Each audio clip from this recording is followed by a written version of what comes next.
ইরানের সাথে মাত্র ১২ দিনের যুদ্ধে ইসরায়েলে গৃহহীন ১৫,০০০-এর বেশি নাগরিক। ইরানের ক্ষেপণাস্ত্র হামলায় দেশটির আধুনিক নগরীর বাড়িগুলো দেখলে মনে হবে কোনো হরর মুভির সেট।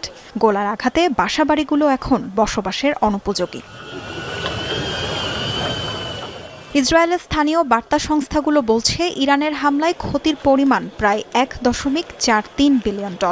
বাড়ি ধ্বংস হওয়ায় অনেকে ঠাঁই নিয়েছেন বিভিন্ন হোটেলে। কর্তৃপক্ষের হিসাব অনুযায়ী এই হোটেল খরচের আনুমানিক পরিমাণ $29 মিলিয়ন।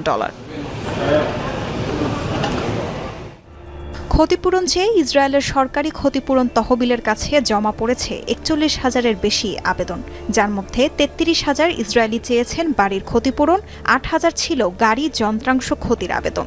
সবচেয়ে বেশি সহায়তা চেয়েছে রাজধানী তেল আবিবের বাসিন্দারা, যার সংখ্যা কমপক্ষে ২৬,০০০। যুদ্ধের কারণে সরাসরি ক্ষতি ছাড়াও পরোক্ষ ক্ষতির সম্মুখীন হয়েছে ইসরায়েল। নির্ধারিত প্রতিষ্ঠান এবং জরুরি সেবা ছাড়া বন্ধ ছিল দেশটির প্রায় সব ব্যবসায়িক প্রতিষ্ঠান। এতে ব্যাপক লোকসান হয়েছে ইসরায়েলের অর্থনীতিতেও। পরিস্থিতি বিবেচনায় যুদ্ধে ক্ষতিগ্রস্ত শ্রমিক ও ব্যবসায়ীদের জন্য সহায়তা কর্মসূচি চালুর সিদ্ধান্ত নিয়েছে সরকার, যার প্রাথমিক ব্যয় ধরা হয়েছে প্রায় $৫৭০ থেকে $৮৬০ মিলিয়ন। এই খরচ দীর্ঘমেয়াদে চাপ সৃষ্টি করবে দেশটির বাজেটে, মনে করছেন সংশ্লিষ্টরা। গাজা যুদ্ধ শুরুর আগে ৬,০০০ ইসরায়েলি সহায়তা পেলেও এখন তা বেড়ে দাঁড়িয়েছে ২৫,০০০-এ। তবে ইরানের সাথে